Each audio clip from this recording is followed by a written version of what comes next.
Hi, I'm Caroline Dowd-Higgins, and welcome to a new episode of Thrive. I am in my dear friend Joni McGary's kitchen, and we're going to talk about her brand new business, LuckyGuy Bakery. I am so excited that you're with me today. You are a dear friend, and thank you for sharing time with me. Thanks for having me. Oh, I'm happy to have you here. I have known you for a good long time, so Yes. I know your amazing history, but I want our listeners to understand where you started. In college, you studied food science and even considered medical school, so bring me back. Well, I was a math and science kid, as you know, in high school, and chose food science because I thought I wanted to be a doctor and I wanted to have a different resume than just chemistry or biology. Yeah. And then I realized I didn't want to be a doctor. I just wanted to be able to say that I was a doctor. Like, what do you do? I'm a doctor. And so I liked food science and I stayed with it at school. And I was recruited by General Foods to work at their facility in Dover, Delaware, which was great. Because it was And very prestigious. I mean, those were the talent wars, so you were highly Right. sought after. Yeah, and food science was it was a really hot hot. major, and it's still a hot major because we all eat, and Yes. so Yeah. it's like mortuary science. We eat. A life and death necessity. So I was recruited to work in what was the industrial division of Baker's chocolate and coconut at that time. Oh my And gosh! so- Did you just salivate walking into work? I did, and the whole town would smell like chocolate when they were making chocolate at the facility. We also made Kool-Aid and stovetop stuffing. But I was in the industrial division, which meant that we shipped truckloads of product to other companies like Pepperidge Farm and things like that. And we had 10-pound bars of chocolate, and everybody in management or in research had a 10-pound bar of chocolate in their drawer with a knife. But And you're so fit. Did you work out 12 hours a day? I didn't there, and that was a mistake. So then I went to Weight Watchers when I left. But I work out a lot now, and that's how you stay in such great shape. Do you still like chocolate? I do. You didn't. Amazingly enough, one never got sick of it, because there were always so many different kinds of chocolate, and there were a lot of different kinds of coconut as well. And then you segued from food science into sales. Right. Again, another important skill set. So how did that happen? Because you went to pharma, right? I did eventually. How it really happened, if you want to know, is when I was working at General Foods in technical sales, I became engaged to a guy who lived in Cincinnati who was also in the industry. Really nice guy, but I went out there to marry him, and we just weren't well suited for each other. And then I found myself without a job. Because so you followed the guy. I followed the guy. I got to Cincinnati, and my whole career just seemed like I ruined it. Which happens. And I was 24 years old, but it happens, felt like I was a lot older than that. Right. And so I ended up getting a job with this company called Amco Plastics, where I sold high-end retail packaging to companies like Talbot's, and we would make custom packaging for companies like that. Yeah. And I discovered that I was really good at sales. So I did that for a year and got on my feet again and had a great year in Cincinnati. And then I went back into the food industry because I felt like that's what I should do because of my degree. And I went back into the lab at Ocean Spray Cranberries, which was great and interesting, and I learned a lot. But I realized that it really wasn't my thing to be in a lab or to be in a plant doing process development. So I went to work for a company named FMC, which is this huge conglomerate. And I went to work in their food ingredient segment. And so that segment also sold into the pharmaceutical industry.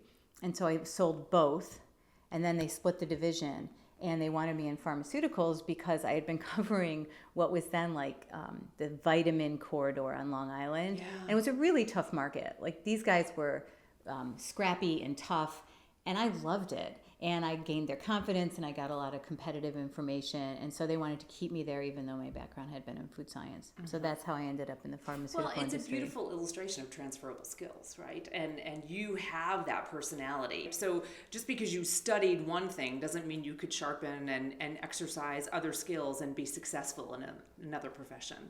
Well, I think, I've done a lot of things. And I think it's, and that's partly makes me self-conscious that I have changed courses or reinvented myself a lot of times. But I think the longer I live and the more I see, I realize that life is really short, and you should do, if you have the opportunity to, which I do, and I'm really grateful, you should do what you love and what you're good at, because if I had stayed in a lab situation, it wouldn't have been fun for me, and I wouldn't have been any good at it because I don't like. Right. It didn't energize you. It didn't energize me, Yeah. but selling things to people and servicing accounts was really fun for me, and I was good at it. So I want to segue because one of the really, I think, incredible things about you is your courage to have taken a hiatus from your professional life to take time off to raise kids. Would you be willing to share a little bit about that? My circumstances were rather urgent and acute at the time. Yeah. I had married at 35 after, living by myself since pretty much college. Right. And I had my own house and I had a career, and I married who's my current husband, Chris, and he had 2 children from a previous marriage. And so we married, and the kids would go back and forth between the 2 houses, and I was traveling a lot, and I was working for a small biotech company out of Boston and doing business development for them. And it wasn't hard because we had, they were children who were not, they weren't too small. They were like 10 and 11. They were self-sufficient. And then I decided to have a baby, which surprised me, but I just decided to have one. It was time. And I became pregnant with our son, Jack. And then when I was 8 months pregnant, my husband's ex-wife died of cancer. It was really fast and very tragic. So at that time, I had been planning to take a regular maternity leave, and I don't really know if I would have gone back or not because I was besotted with my son. I mean, it was really so life-changing to have a child. It really was for me, and it probably is for everyone. But for me, I think I might have been able to stay home with just him. But in that situation, we had 2 teenagers who had just lost their mom. They were 14 and 15 years old. And somebody had to stay home. I mean, well, I didn't have to, but we felt that it would be in the best interest of everyone to stay home. And so I left my profession and became a stay-at-home mom. And it's kind of funny because I became the woman I used to roll my eyes at. I used to look at these women who stayed home, and I'd be, my God, what do they do all day? And I'm so much better and so much more interesting, and my life's so much more exciting. And then I threw myself into becoming Martha Stewart, which is kind of funny. And it was really humbling because it taught me to not judge other women's choices, which I think we as women do a lot of. And people do a lot of. And I want to stop you because I'm so grateful that you said that, because you gave hundreds, if not thousands of millions of women permission to say, wow, I can, a lot of power, right? Yeah. I can change my mind. Oh, right? yeah. A lot. It doesn't have to be one and done, right? Right. And it's scary because I have changed my mind a lot. I mean, that choice was necessary, and it turned out to be one of the best things I've ever done, to be at home for 3 people, for 3 children, to raise my son and to help my daughters through that transition was really meaningful, and to take care of my husband through that as well. And it really shows a value shift, right? Right? It was a big Things value in your shift. life changed. Definitely. And I wanted, and because I'm who I am, I wanted to do it as best I could. Right. So you threw yourself in. Yeah. And my daughters often laugh at how fat they got when, it was like, because I used to make lunches for them every day, and I started baking a lot, and I would make them scones for breakfast and pack their lunches and put a little lunch note, and I just became this. You were the chief household officer. Yeah, and this hyper competitive mom. I was going to do it really well. Look out, PTO bake sale. Which actually was how I ended up starting LuckyGuy Bakery, but it wasn't really a bakery then. I would bake for school events for the girls and for charity events. And I would even put a little trademark on LuckyGuy to pretend it was my pretend bakery. And I would do things for fundraising. And now it's real. We're going to talk about that in just a second. But I want to hit another really salient point. You also continued to utilize some incredible skills while you were home. You didn't just sit home and bake, right? You were fundraising in your community. You were selling. You were doing vibrant and important things for nonprofits. In fact, that's how we met, right? We were on a board together for a nonprofit organization, and that's powerful and career relevant, and I think also empowered you for LuckyGuy Bakery. Oh, definitely. I mean, it was really, it was a nice blend of things to be on that board with you. I can say the name of the board, right? Yeah, go for it. We were Yeah. on the Cardinal Stage board. It was Shout one out of the to early Cardinal. boards. And so everyone on the board had to do everything. Right. We were it. We were it. Yeah. And it was a great thing because I loved theater, but I also loved, selling. Yeah. And so I translated that into fundraising, and I used to go with Randy on our initial corporate fundraising calls as his wingman, Yeah. and found that I could still do that, which was very gratifying. And I think that's so liberating for the mom who has the courage to say, I'm going to stay home for a while by choice, right? To say, look, I'm dispelling this cultural myth. It's not just sitting home, twiddling my thumbs, waiting for the kids to come home. Right. No, I think it's one of, it's tricky to say this because people get so opinionated about homemaking and about career choices. And I happen to think that it's if you can do it, and a lot of people can't. A lot of people wish they could, or a lot of people don't want to, which is fine. But if you want to, and if you can do it, it was for me one of the most rewarding things I've ever done. And if you had told me I would be saying that 20 You would have years never ago, believed I'd it. like, Yeah. are you kidding me? Like, no way. Like, Right, no right. way. Right? So, but it's true. I mean, I am so glad I got that time. And I still have that time with my 14-year-old. Yeah, which is incredible. Okay, fast forward, right? LuckyGuy Bakery. Right. Very Why? exciting. Yeah. How did it start and how's it going? Because you're in the beginning, right? yes. You are an emerging entrepreneur and things are taking off fast. They are actually. Yes, They've they come are. together very fast. I prefer entrepreneurs, although Entrepreneurs? I don't think it's really a word. Entrepreneurs. Entrepreneurs. Yeah, 'cause How do you she- spell that, Joni? I don't like Doesn't matter. EUSE, like like masseurs. Very nice. Entrepreneurs. It's the French version. Yes, Okay, that's good. right. See, I love it. This is you know, why I love you, Joni. I love you too. I thought about doing it a couple of years ago, and I even went so far to contact Robert Midas to do Yes, trademark yes. work. And then I don't know Who's what. an incredible lawyer who Yeah. we share on our respective Yes. resource teams. I ended up not doing it. I can't remember why. I think, yes, I do remember. I thought, wow, it's going to be a lot of work for Yeah. no money and thankless stuff. And a friend of mine who was in the workforce was like, why would you want to do that? You have everything, you have a great life. Why would you want to put yourself through that? And I bought it. I said, why would I want to tie myself down with that? You listened to the obnoxious roommate in your head. I did, and I didn't do it. After I decided not to do the bakery, I threw myself into writing because I had been writing for some time. She's an award-winning playwright, ladies and gentlemen, so it's just important to also recognize that. I had the good fortune of having a couple of things produced, which was really gratifying and Absolutely. fun.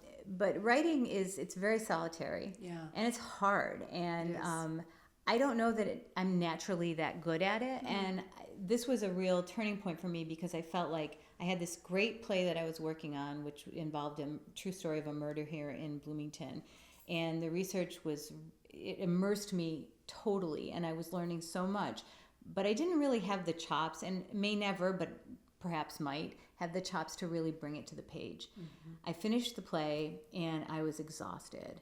And I decided to just put it away to rest. And it was hard because I felt like, I should stay a playwright, because now everyone's going to be looking at me saying, well, that's just another thing she didn't finish. Right.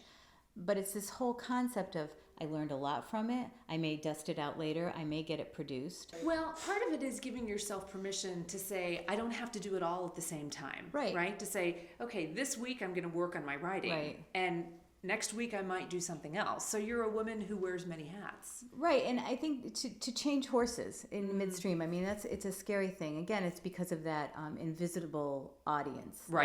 That's condemning you all the time, like, oh, what's she doing now? But are they really? Isn't that fascinating? This is a hang-up It's that an we imagination. as women have. It's you're imagining. Right. You spend a lot of time playing to what you imagine other people think of you. Right. And the fact is, they're mostly imagining what you're thinking Yes. of them, and it's just a waste of time. But it's so hard not to buy into that. I agree. I find that as I get older, I'm less concerned with that invisible audience, that obnoxious roommate. What are they thinking? Believe me, I'm not completely over it, but it's getting better. Do you find that? Oh, definitely. And I'm here to tell you, as someone older than you, when you get into your 50s, it gets even better. Woohoo! That's like one of the few things that's really great about getting older. To just let it go. You talk about that. Let it go. Yeah, you have to. Like when I decided to do this bakery, I had to really let that go because also people continued to say, why do you want to do this? Right. You don't need to do it. And how I decided to finally do it, it was really almost on a whim. I was at the Women Excel Luncheon, which is the Chamber of Commerce here in Bloomington. They honor women, and you were honored a couple of years ago. Yeah, it was great. And Susie Yeagley, who started the Bloomington Body Bar, which is where I work out, she was being honored. And so I went to support her and to be there at that luncheon. And she started talking about how Bloomington was a great place, especially for a mom to start a business, because it is easy to get around here, and you can juggle both of those things. And I don't have that much to juggle because I have a 14-year-old and he's getting older, and I don't have little kids at home. But sitting at that luncheon, I thought, okay, I'm going to go home and start a business. Wow. And I did. It was May 20th because I looked it up the other day because, now what are we? It's September, so things have come together very quickly. I went home. I started drawing up my plans for it. I started my business. Well, here's what I want you to know. Women are the fastest growing demographic of business builders globally. I did not know So that. it's an exciting time. And I agree with you. Bloomington is uniquely well situated to support entrepreneurs, especially women entrepreneurs. And I'm thrilled that you're part of that merry band because you've got the chops for it. Well, thank you. It's what's really been neat about starting it up is the things that I like, why I didn't do it before, too much work, not enough return. Those are not really relevant to what it has turned out to be, because what I've found in doing this is, first of all, I'm learning so much about just things that are interesting that I never would have known, like how to get a website put up, how to hire the right graphic designer, and I have a great graphic designer. How to secure space to operate out of, because you have to have commercial kitchen space in the state of Indiana. So you're not baking out of your own gorgeous kitchen. You can't do it. I think you can for certain farmers markets, but you can't do it for retail or wholesale sale. And going through all of those processes, doing it as a newbie to these things has been great in how I've learned so much, but also what has been great personally for me is that it has confirmed that I do have a skill set beyond homemaking, that still exists for me. And so is it validating you? Very, very much Nice. so. When I just recently was inspected by the State Department of Health to sell wholesale. And I was really nervous going into bet. it. He was going to come and watch me do my process, and I sent him some information. And after that was done, I thought, I can do this. I'm competent. And it's funny because I don't think people would look at me and say, she doesn't think she's competent in the world, because you carry yourself I carry with myself a poise certain and way, confidence. and I'm relaxed when I'm not being filmed on camera. But to be inspected and to get through that process and have such positive feedback from this inspector, I'm telling you, it totally validated me and made me feel like a competent person in the world in a way that I hadn't felt, and I didn't even realize I didn't feel for a long time. So tell me about the product, and we're going to go into your home kitchen and you're going to show me some fun things. Note, this is not where she does the actual baking, but I'd love to have a show and tell. Sure. But you have focused on your amazing brownie recipe, which is your very own. So was it hard to come up with, what am I going to sell? What am I going to bake? It wasn't actually, because I thought what I would originally put out is 2 different kinds of brownies, because I had so much feedback when I made these brownies that people were like, "Oh, they're transformative." So great. And people really loved them. And I didn't really believe them, but I really loved them. Were you too close to it? Yeah, sometimes I'll taste it and I'll think, oh, how could anyone eat another brownie ever again in their lives? But it's just because I've been eating them. Do you still like your own brownies? Sometimes I do. There's some days where I don't feel like a brownie, and then I eat this my oatmeal Jackson, You which need a I'll talk fix. about. Oh, good. So it was pretty easy to decide I was going to do 2 brownies. And originally I was calling them Who's Your Mama and Who's Your Daddy brownies. Who's Your Daddy brownies had nuts. Who's Your Mama's did not. I thought that was very cheeky. You are cheeky, honey. I Thank love you. that about you. But when I decided to go with LuckyGuy Bakery as the umbrella name, and my graphic designer was working with that, she couldn't really find a way to bring those 2 together, and she just knocked it out of the park for the LuckyGuy brand, which you'll see. It's just amazing that we decided to just go with that route. how I found my graphic designer was I have a friend who's an incredible illustrator in Connecticut. So I called him up and asked him to do my logo. And he said, I don't do logos, but here's who you should use. She's in Hawaii. And okay. We live in a virtual world right. now. And I had originally planned to do something local, but the fact that Matt recommended her, I knew that I should do it because, you get a recommendation from a friend you absolutely. trust. And so she developed 5 logos for me. And when I saw this one, I just burst out laughing. And I thought, I can't use this logo. It's a maimed animal. Well, to explain that, okay. right? And we'll see the logo very soon. But I just kept thinking about it and laughing. It was so clever, and it really got my dark humor. LuckyGuy, she was riffing on Lucky, and she was thinking about rabbit's feet, which is really kind good of luck, right? But a good luck symbol, right? But why? I don't know. A foot of an animal you carry right. around for good luck. It's weird. I don't know what the origin is, and I really need to learn about that.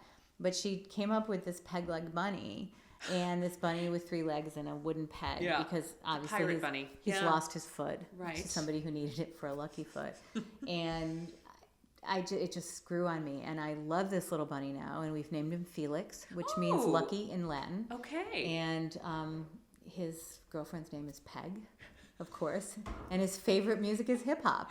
So we're developing like a whole backstory around Felix. He's going to be interviewed with the Vanity Fair interview thing, and he has a Twitter account. Excellent. Yeah. So let's cut to a couple of other basic things. I'll take any other direction. What has been the biggest shock to you as a new business owner extraordinaire? How terrified I always am. Really? So every day you wake up and think, oh my God, can I do this? Is it self-doubt? Well, it's not, sure. It's not always like that. Like some days you think, man, I've got this. And then a little thing happens where you realize you don't have this at all. But you just have to keep going. What shocks me, there are a couple of things that are really surprising to me. How it has connected me in the world in a way that I was not connected in this community before. And I had done a lot of things in the community, but now I've got like this whole connection through all of these food providers, and they're very groovy this people. Extended network. Right, because I'm working in a commercial kitchen that incubates new businesses. Jeff Meese and Lenny from One World, they rent out space in their pizza making kitchen, where they make the pizza dough. And so I'm in there with the big cheese and the tamale truck and the Yugo Bar girls who are amazing. Yeah. And so you form this really great community of people who are all trying to do the same thing, and everyone is unbelievably helpful and supportive. And the community is very supportive because they love local product. We talked a little bit earlier about what surprised you the most. What's gratified you the most? Is it watching someone perhaps taste the brownie or buy the product if you happen to be in one of the locations where you're selling? All of those things. Yeah, all of the above. I'm a junkie for praise, and love, and I admit it, and I love when people love me. And when they love my brownie, I feel like they love me too, which is ridiculous, but it's true. Ridiculous. It's like a totally extension of me. Right. I love when people say, "Oh God, this is so great," or "It made me so happy." And I think, well, it's only a brownie, but it's a really great brownie, and it's fun. So that's very gratifying. It's gratifying when somebody wants to sell the brownie in their store. Which you're starting to do. Which I'm starting to do. And another thing that's really gratifying is it's my own, which, and this is going to be tricky to say, but I've been in a supportive role for a long time, and there's nothing secondary about that, because I really believe in everything I've done to take care of my family and to make things work well on the home front, and to be in a supportive role to raise money for somebody else's organization, all of those things. But this is my baby. This is yours. You are the leading lady. And I get to decide everything. And you're accountable. Is there a fear of, this is going to work or not because I'm it? Well, every day. And some days I feel like this is going to be great, and somebody's going to buy this company, and I'm going to be famous, and it's going to be all over, it's going to be this national brand. And then other days I wake up and I think, oh, for crying out loud, this is going to fold in like 2 weeks, and all my product is going to be rejected.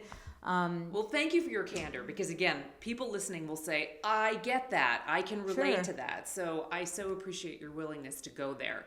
So let me ask you the $1 million question. How do you define success? Well, that changes every day. And it certainly has changed as I've gotten older, and certainly since I started this.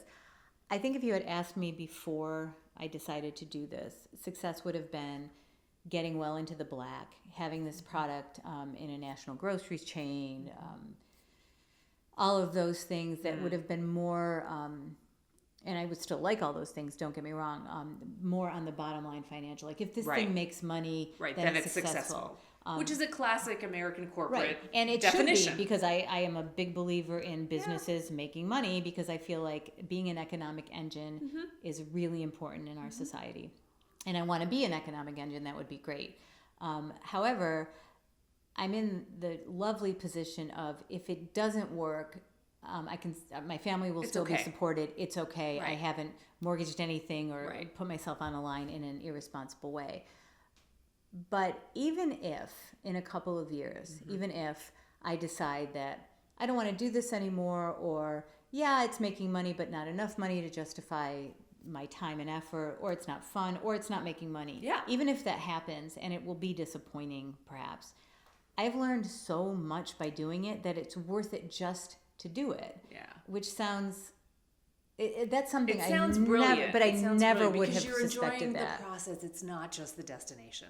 And the journey. I know how to do a lot of things I didn't know how to do 3, 4, 5 weeks ago, 2 months ago, and in a couple of weeks I'll know more things that I don't even know I don't know right now. So we're going to go to the kitchen, and you're going to show me some of, maybe I'll even get to taste some of your brownies. Definitely. But I would love to hear one bit of advice, and I know it's really hard to distill it to one thing, but for all the emerging and budding entrepreneurs listening, what's your one bit of advice? Because it's scary. It is scary. How do you take that first step? Just take it. Like, just act as if, certainly it's, be fearless. Who is it trust? Who the heck is fearless? Nobody. Just act like you're fearless. Decide you're going to do it. Don't be stupid about it. I mean, if you have mouths to feed and you're taking a really high risk proposition and you're going to jeopardize that, I'd think twice about that. But if you're in a position where you want to try something new and you want to do it, and do it in a tiny way. Like, I'm doing this in a very small way to begin with, and I've decided to focus on, a couple of products, have a couple of customers, and not get way ahead of myself, and to keep honing my skill set. Just do it. And I also, you have to let go of what other people think. And that's hard, but you have to just continue to do it, and you wake up every day and you just keep doing it. And you're going to fail. And that's okay. You're going to fail all the time. And you're going to fail in ways you think that you're better than. Like, I've been given advice by other people who have gone before me in this, and they'll say, well, don't do this, order small because you don't want to have a lot of wrong labels on your hands. And I think, that's not going to happen to me. Well, here I am. Have you met me? Here I'm putting these labels on the product, and I'm like, oh my God, I screwed up the allergy statement, and my kid is an allergic person. Like, how did that happen? So you're going to fail in ways that completely surprise you, and then I fixed it, and it was okay. And I didn't, die about it. It's okay. It is okay. Fail forward, fast, and often, as I always say. Yeah, I'm going to be all forward, fast, and often then. Awesome. Hey, let's go to the kitchen. Okay. And it's very important to understand that your products are not created in this kitchen. That's correct. This is for demonstration purposes only for today. But I would love for you to tell us a little bit about what goes into these, because anybody that knows me knows I am not welcome in anybody's kitchen. I don't cook. Right, and you're not helping me in the commercial kitchen. kitchen. Not helping you at all. I want that disclaimer in the world. But it's like smell-o-vision, Joni. Oh my God, it's really good stuff. So really simple, beautiful ingredients. Tell me more. Well, we make products, right now we're making 3 products. 2 are brownies, and one is an oatmeal cookie bar called the Oatmeal Jackson, and I'll explain that one later. But these are products made with ingredients that you would find in your own house. Well, your own house, not my own house. Right, my own house, because I happen to bake a lot. So, really eggs, butter, white sugar, brown sugar, different kinds of chocolates, vanilla, flour. So wonderful baking natural soda. Ingredients. Right, and we don't use any preservatives or additives in the product. So it's stuff that you can make in your own home if you want to. And you devised these recipes. These are yours. I did, and they are. And I have to say I'm very proud of them because I think they're the best. Yeah. So explain. So the iconic brownie is chocolate, chocolate, chocolate. Right. The iconic brownie, on the label it says brimful of chocolate slabs.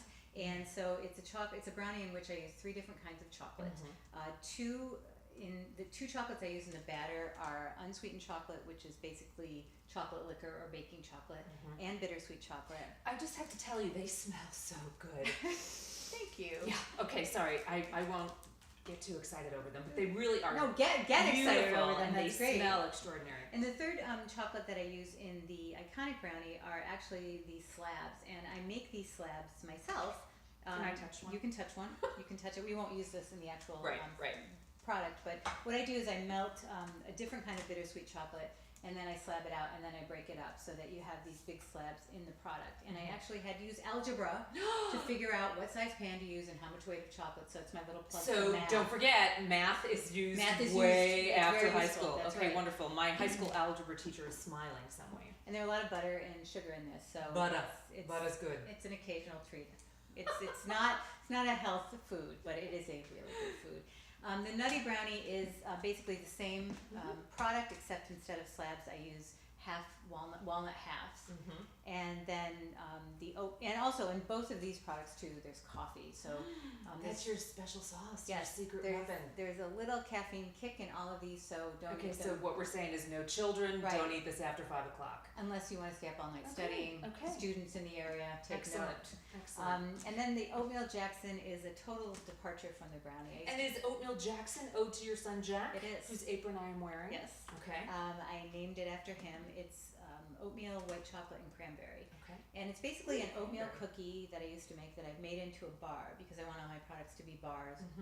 Because when I scale up, I want to be able to wrap them industrially because right now I'm wrapping them all by hand. And they're Everything's done by hand. beautiful, but time intensive, right? To Very be able to time wrap intensive, these. right. So right now these are available in retail stores throughout Indiana, but as you scale, you're going to have an e-commerce system on your website. Right. We're in the process of building that site out right now. We have a landing page. It's LuckyGuyBakery.com. LuckyGuyBakery.com. Thank you. And it was designed by Emily Moody at Superfine Design, who did all my logo and branding work. She's a genius. I think. Fantastic. And we are going to build out the back end of that probably over the next couple of months. What I'm trying to do is not get ahead of myself, even Yeah. though I could do that right now. I want to make sure I'm scaling up my process appropriately to be able to fill the orders I'm committed to. You know, that's so wise. I'm actually reading an amazing book right now about scaling your business, and you can go too fast, Oh, right? definitely. And be behind the 8 ball and not able to produce and keep the quality. So I think that's a brilliant move and Well, a great bit of wisdom. Yeah, and I think that, would I like to be in Kroger? Yeah, I'd love to, because they have their flagship store here and they really want local ingredients. But you get one shot, and I don't want to get an order from them and then not be able to fill it. So I'm Right. starting out with smaller retailers, and that's going really well so far. Fantastic. So we want to invite our amazing film crew to come in and taste some of these extraordinary brownies. They are divine. Thank you. Thanks, I Joni. really love them. And you should. We'll just